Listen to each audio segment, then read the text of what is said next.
Bom, dando continuidade ao controle de constitucionalidade, nós vamos falar agora sobre os momentos do controle de constitucionalidade, tá? Então, assim, a doutrina vai nos falar que existem dois momentos do controle de constitucionalidade, tá? Então, ela divide no controle preventivo e no controle repressivo. O que é o controle preventivo? Vou falar um jeito aqui que nunca mais vocês vão esquecer. O controle preventivo é aquela fase em que a moça está namorando e a mãe chega para ela e fala: olha, largue desse rapaz porque o cara é um jaguar, não vale nada, tá? Esse é o controle preventivo, tá? Então, antes que a moça case com aquele rapaz, a mãe chega ali, né, e tenta exercer esse controle preventivo. Ó, não case, que esse cara não presta. Esse é o controle preventivo. O controle repressivo, né, o controle repressivo da constitucionalidade se dá depois, né, depois do casamento. Então, o controle repressivo é o seguinte: a moça, por algum motivo, não ouviu a mãe, né, e foi lá e casou com o cidadão. Depois de 1 ano de casado, ela viu que realmente a mãe estava certa, o cara era jaguara, e daí se exerce o controle repressivo, tá? Então, assim, o controle preventivo, ele se dá na fase da produção legislativa, antes de que a minha norma entre em vigor, tá? Então, por isso que ele é preventivo. Antes daquela norma fazer efeitos no mundo jurídico, eu exerço o controle preventivo da constitucionalidade, né, e busco a anulação dessa norma porque ela não é compatível com a supremacia da Constituição. O controle repressivo, por sua vez, essa norma, ela entrou em vigor, ela está produzindo efeitos no mundo jurídico, porém, eu procuro anular essa legislação, essa norma, provando que aquela norma em vigor, ela é inconstitucional. Então, ela é repressiva. Depois que a norma entrou em vigor, eu vou lá e tento mudá-la. Não sei se deu para estabelecer bem a diferença. Deu. Então vamos lá. Aqui eu tenho, lá no meu artigo 58 da Constituição, tá? O artigo 58, ele diz o seguinte: o Congresso Nacional e suas casas terão comissões permanentes e temporárias, constituídas na forma e com atribuições previstas no respectivo regimento ou no ato de que resultar sua criação. Parágrafo 2º. As comissões, em razão da matéria de sua competência, cabe. Tá? Então, aqui vai dizer cada comissão o que cada uma vai fazer. Tá? O que ocorre? Quando eu falo em controle preventivo, a primeira coisa que eu tenho que analisar é o poder legislativo. Tá? Então, o poder legislativo exerce controle de constitucionalidade? Sim ou não? Sim, né, pessoal?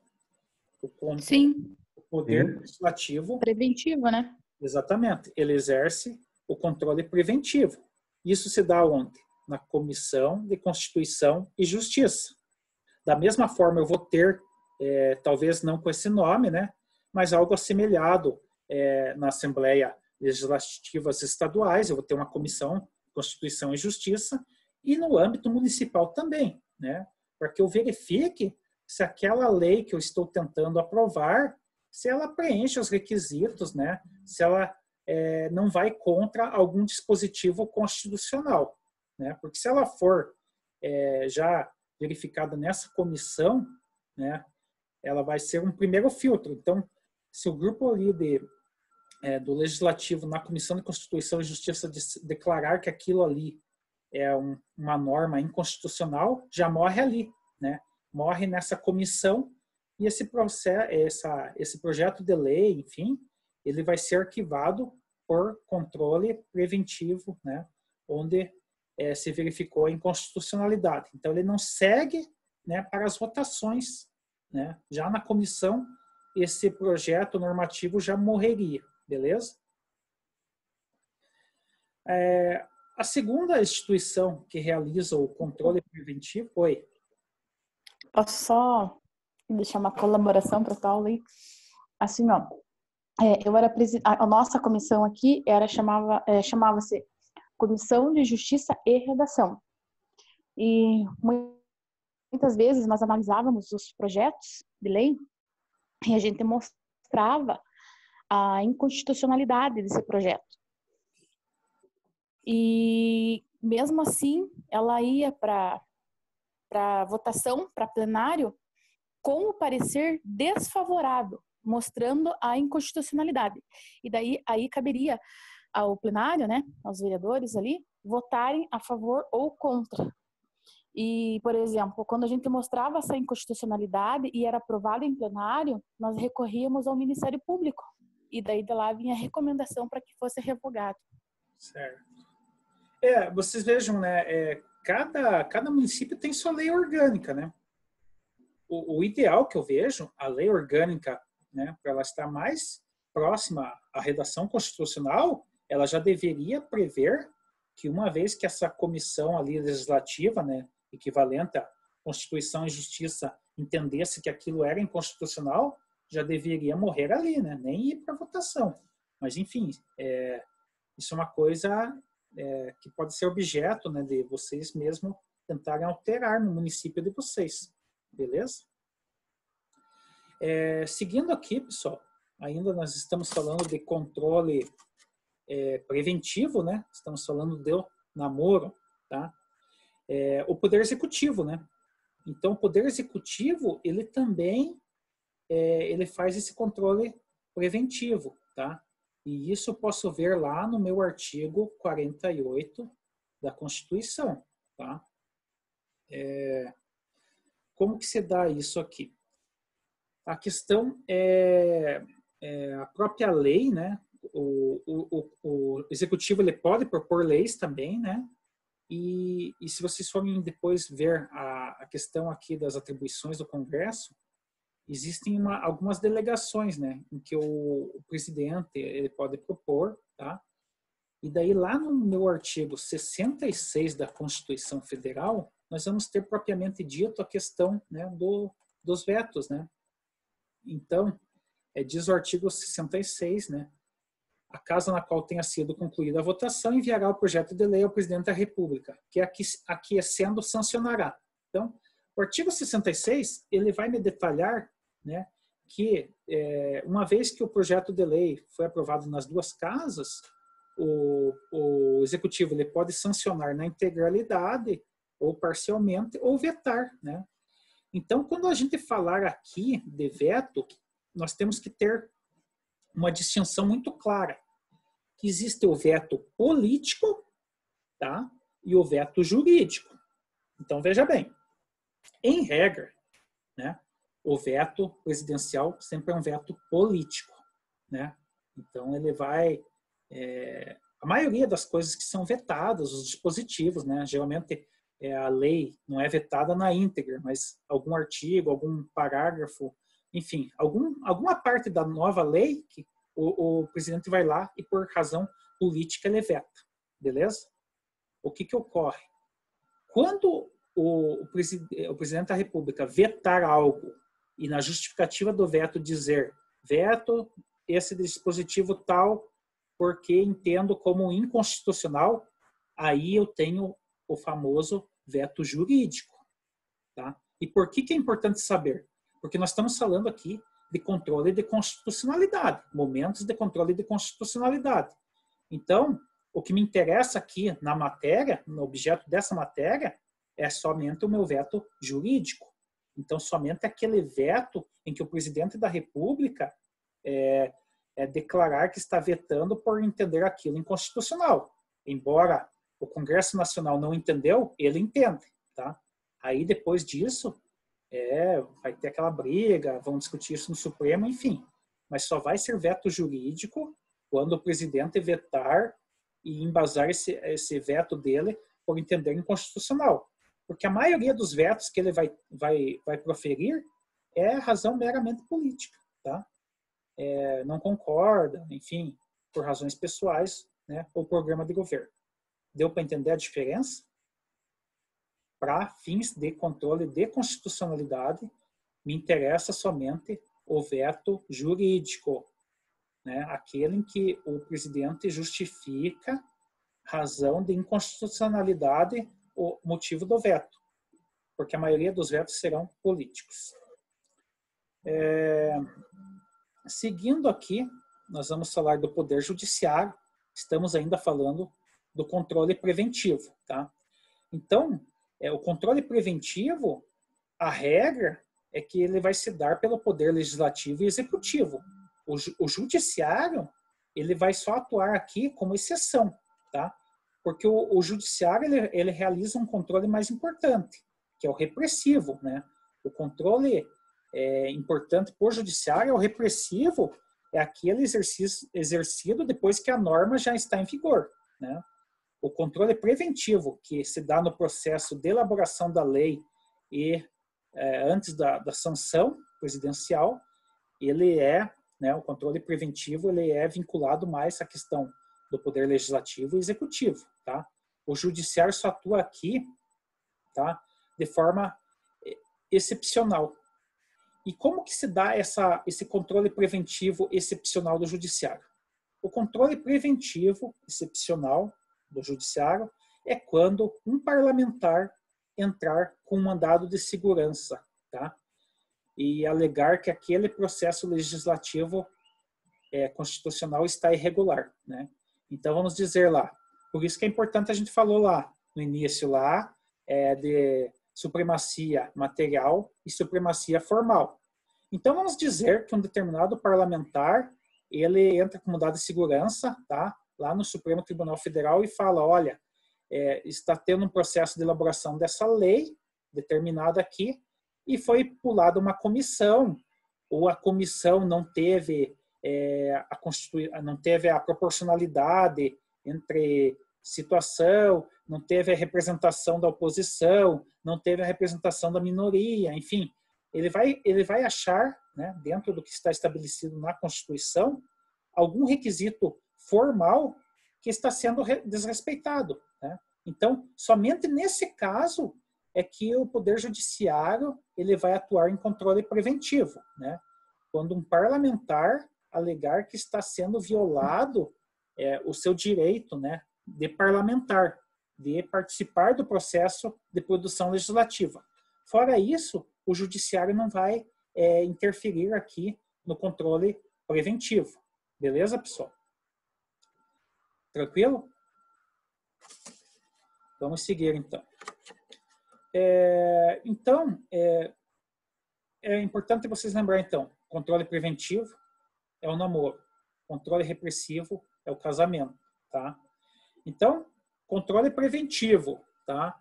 É exercido principalmente pelo Poder Legislativo e Poder Executivo. O Poder Judiciário só atua aqui se provocado através de mandado de segurança por um parlamentar, alegando algum vício de formalidade nesse processo de produção legislativa. Ponto. Controle repressivo. Aqui o contrário. Aqui o principal atuante vai ser o judiciário, tá? Então aqui a gente falou, né, o controle repressivo é a fase do casamento. Então já está em vigor a normativa, né? Então o ato normativo já entrou em vigor, tá? Então o controle repressivo ele surge depois de que a norma já está devidamente válida, tá? E como que ocorre aqui? Pelo Poder Legislativo, né, o controle repressivo se dá como? Vamos estabelecer aqui 3 hipóteses. A primeira delas é a questão da medida provisória. Então, vocês sabem que no Brasil virou moda se governar por medida provisória, né? A partir do seu Fernando Henrique Cardoso, tudo é feito por medida provisória, né? Então, de certa forma, é uma usurpação de atribuições, né? Porque, em regra, a gente teria temos o parlamento como, o Congresso Nacional como aquele que deve elaborar a legislação, né? Na prática, o Executivo faz um monte de medidas provisórias, tranca a pauta e o Poder Legislativo não consegue produzir, né, com qualidade quase nada, porque tem essa questão das medidas provisórias trancarem a pauta, né? Elas dão lá 120 dias e o parlamento tem que decidir se aquela medida provisória vai ser convertida em lei ou se ela vai ser revogada, né? Se não for votada, ela é rejeitada e acabou, né? Então, aqui, o controle repressivo, a primeira modalidade que o Poder Legislativo atua na repressão é simplesmente rejeitar essa medida provisória, né? Se não me engano, a questão daquela carteira estudantil digital, né? Ela perdeu a validade porque não foi votada, né? Então, ela não foi convertida em lei e ela caiu por terra, né? Ela teve uma vigência durante a validade da medida provisória, não foi votada no prazo, caiu fora, né? Não virou lei, não foi convertida em lei, tá? Então, é um controle repressivo, tá? Que mais? Aqui a outra possibilidade, vocês vão lá no artigo 49, inciso 5 da Constituição, tá? Deixa eu só achar aqui para vocês. Artigo 49. Artigo 49. É da competência exclusiva do Congresso Nacional, inciso 5, sustar os atos normativos do Poder Executivo que exorbitem do poder regulamentar ou dos limites de delegação legislativa, tá? O que é isso aqui?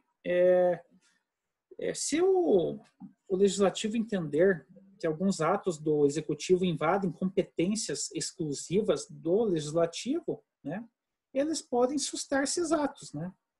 Então, aqui é um controle repressivo, né? Então, vamos dizer que algum ato lá do Poder Executivo invade questões que caberiam ao Congresso decidir, o Congresso pode se manifestar aqui como um controle repressivo da constitucionalidade. E o terceiro aspecto, tá, está lá no artigo 70 e artigos seguintes, lá depois do 70, que é a questão do Tribunal de Contas. Tá? Então, aqui vai entrar num âmbito, né, a seção da Constituição fala da fiscalização contábil, financeira e orçamentária, né? Então, nós vamos entrar num âmbito técnico, né?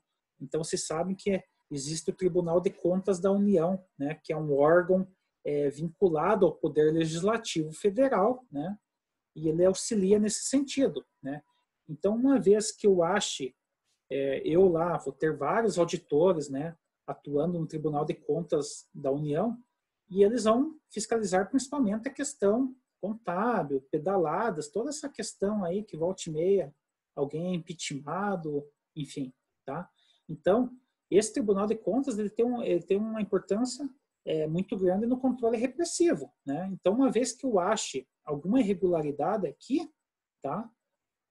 É uma possibilidade, né? A terceira possibilidade de controle repressivo pelo poder legislativo, através do seu órgão anexo, Tribunal de Contas, né, ligado ao Poder Legislativo.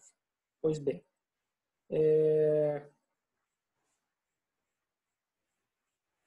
o Poder Executivo, tá? Aqui tem uma questão polêmica, tá? Nós estamos falando de controle constitucional repressivo, tá, pessoal? Então, assim, aqui, em relação ao Poder Executivo, a doutrina diverge se esse controle repressivo pode ou não ser executado pelo Poder Executivo. Tá? A maioria vai dizer que não. Tá? A maioria vai dizer assim, não, o Poder Executivo ele pode só o controle preventivo, na sanção ou no veto. Né? Porque o controle repressivo aqui na doutrina vai dizer assim, o Congresso Nacional aprova uma lei, né? O Executivo não sanciona ou ou sanciona com vetos, o Congresso vai lá, derruba o veto, enfim, a lei entra em vigor, beleza? Beleza.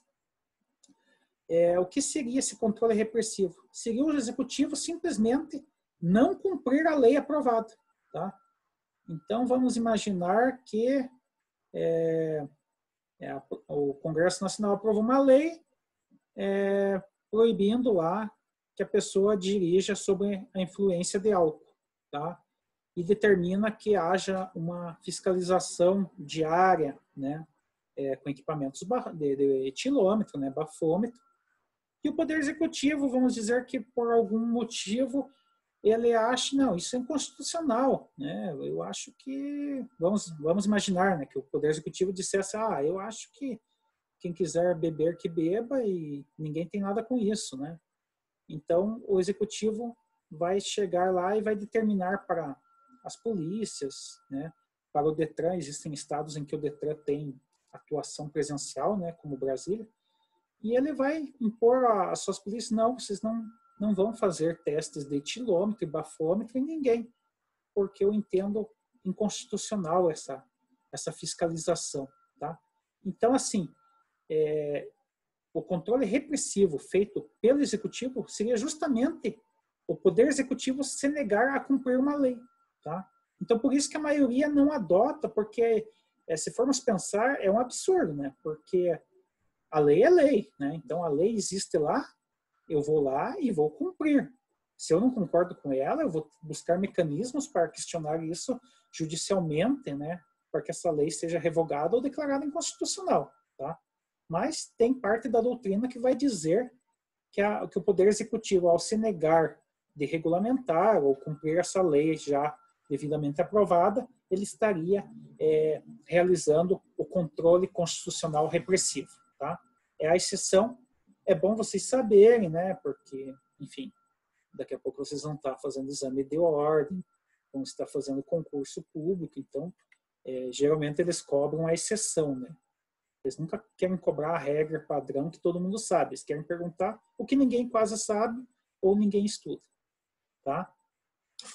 Até aqui, pessoal, tranquilo? Olá. Professor, eu só não entendi lá da medida provisória.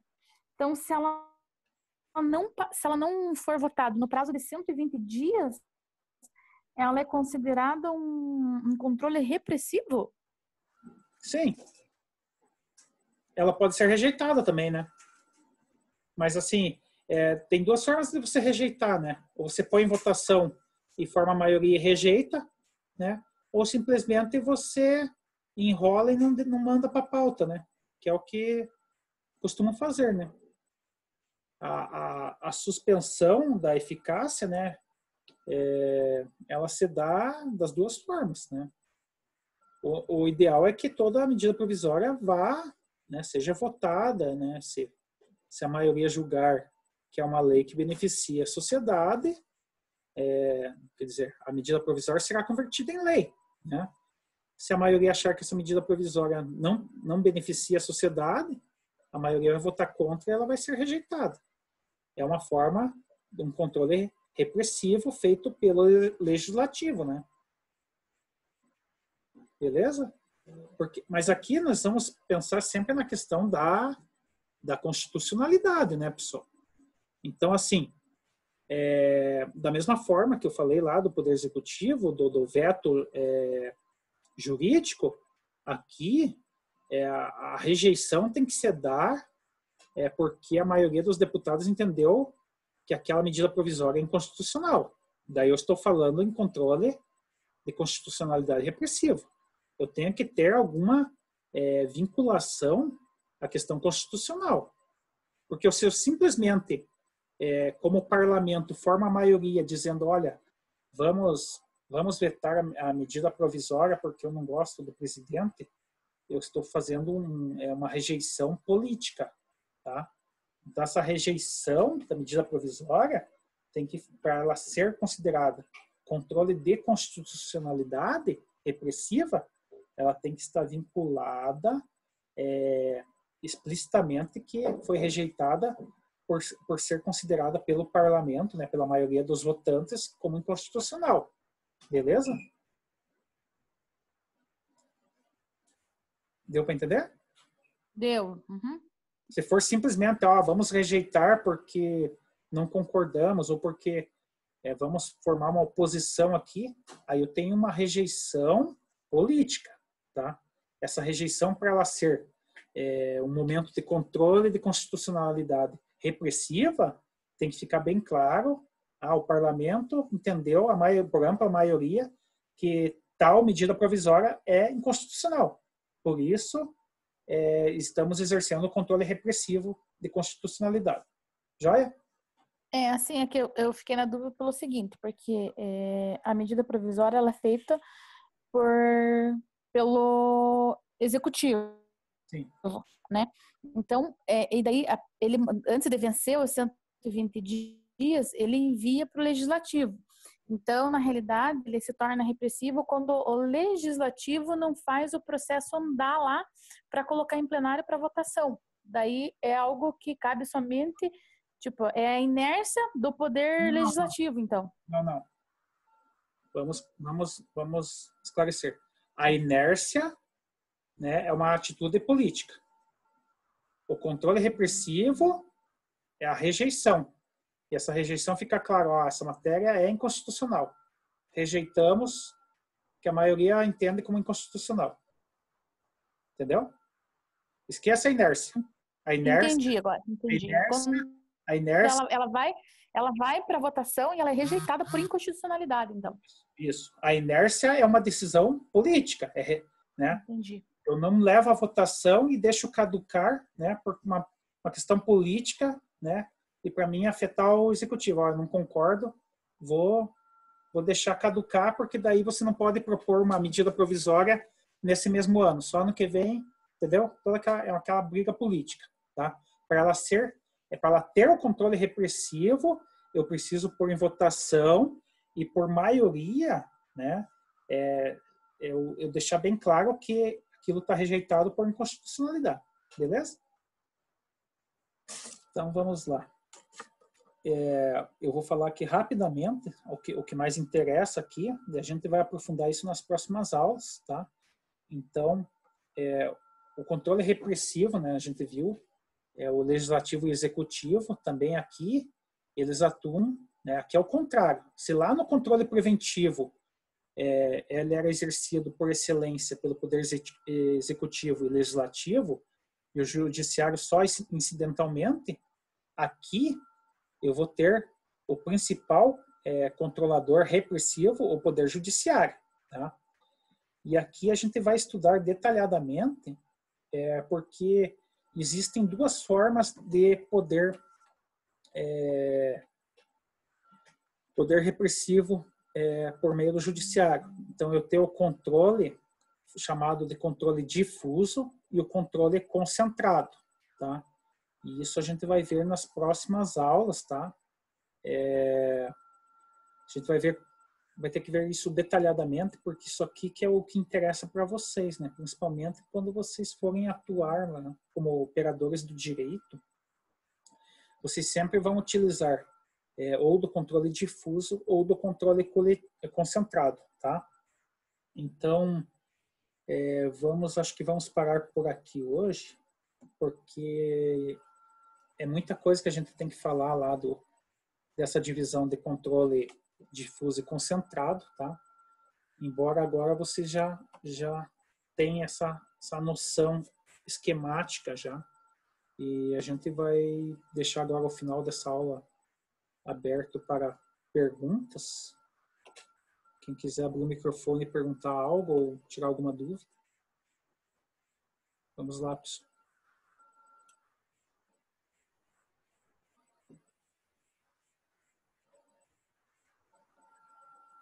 Entenderam tudo hoje? Ótimo. Professor, Oi. os efeitos de uma medida provisória negada, né, não aprovada, o controle de constitucionalidade, como que ficam os efeitos retroativos durante o que ocorreu na vigência dela? Em regra, ele vai se aplicar normalmente, né?